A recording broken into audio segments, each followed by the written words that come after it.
Hello everyone, आप सभी का स्वागत है मेरे यूट्यूब चैनल में। आज हम पढ़ेंगे ईआईए मेथड्स के बारे में। हमने पहले ही लास्ट लेक्चर में पढ़ लिया कि ईआईए होता क्या है। EIA notification 1994, EIA notification 2006। आज हम पढ़ेंगे ईआईए का मेथड्स।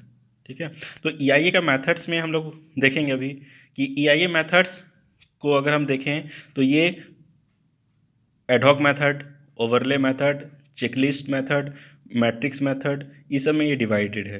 ठीक है, अब इस सब को हम लोग शॉर्ट में पढ़ेंगे क्योंकि हमारे पास, आप सभी को पता है कि यूजीसी नेट का एग्जामिनेशन डेट डिक्लेयर हो चुका है और हमारे पास समय भी कम है। तो कम से कम टाइम में मैं ज़्यादा से ज़्यादा इंपॉर्टेंट टॉपिक को कवर कराने की कोशिश करूँगा ताकि आप सभी का हेल्पफुल हो और एग्ज़ाम अच्छे से हो पाए। ठीक है, आप लोग अच्छे से एग्ज़ाम दे पाए। तो ईआईए मेथड में फर्स्ट में लोग देखेंगे एडहॉक मेथड। तो एडहॉक मेथड होता क्या है? इस मेथड में हम लोग ब्रॉड लेवल हम लोग स्टडी करते हैं। एडहॉक मेथड में हम लोग ईआईए का ब्रॉड लेवल पे स्टडी करते हैं और ये कोई भी एक पर्टिकुलर सब्जेक्ट को लेकर या किसी भी एक पर्टिकुलर पैरामीटर को लेकर स्पेसिफिक नहीं होता है, क्योंकि इसमें हमको सभी चीज़ के बारे में डिटेल स्टडी करना है।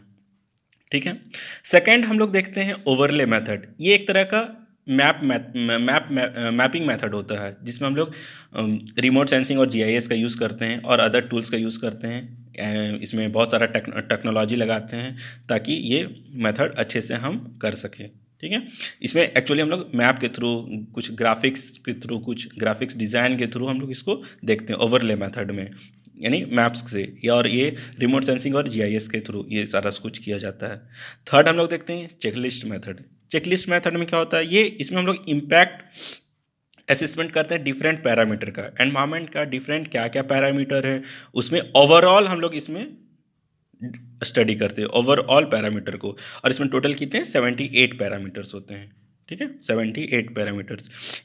ये चेकलिस्ट मेथड जो है, इसका अदर और नाम है बेटले चेकलिस्ट मेथड। ठीक है, एक्चुअली चेकलिस्ट मेथड को हम स्केलिंग टेक्निक और वेइंग टेक्निक में भी इसको कैटेगराइज कर सकते हैं। स्केलिंग टेक्निक में इसके डिफरेंट डिफरेंट स्केल्स हैं कि किसको कितना रेटिंग्स देना है, किसको कितना वेटेज देना है, तो इसके अकॉर्डिंग इसका नाम रखा गया है स्केलिंग टेक्निक और वेटेज टेक्निक। और ये ज़्यादातर चेकलिस्ट मेथड जो है वो वाटर रिसोर्स प्रोजेक्ट के लिए यूज़ किया जाता है। फोर्थ हम लोग देखते हैं मैट्रिक्सिस मेथड। मैट्रिक्सिस मेथड ये सेम चेकलिस्ट मेथड की तरह है, बट इसमें each parameter means individual parameters का हम लोग स्टडी करते हैं। चेकलिस्ट मेथड में हमारा क्या था कि डिफरेंट पैरामीटर्स को ओवरऑल हम लोग स्टडी करते थे। मैट्रिक्स मेथड में हम लोग इंडिविजुअल पैरामीटर को चेक करेंगे और इसमें टोटल कितना 88 पैरामीटर्स होंगे 100 प्रोजेक्ट एक्टिविटीज़ के लिए। इसका अदर नाम क्या है? लीपोल्ड मैट्रिक्स मेथड। ये अदर नाम जरूर याद रखिएगा। लीपोल्ड मैट्रिक्स मेथड या चेकलिस्ट मेथड का अदर नाम है बेटले चेकलिस्ट मेथड। ठीक है, तो ये सब जरूर याद रखिएगा। क्वेश्चंस ज़्यादातर ये सब से आने के चांसेस होते हैं। ठीक है, और सबसे एक इम्पॉर्टेंट है, ये वेरी वेरी इंपॉर्टेंट है कि लीपोल्ड मैट्रिक्स मेथड को हम लोग एक्सपेंड कर सकते हैं और कॉन्ट्रैक्ट कर सकते हैं।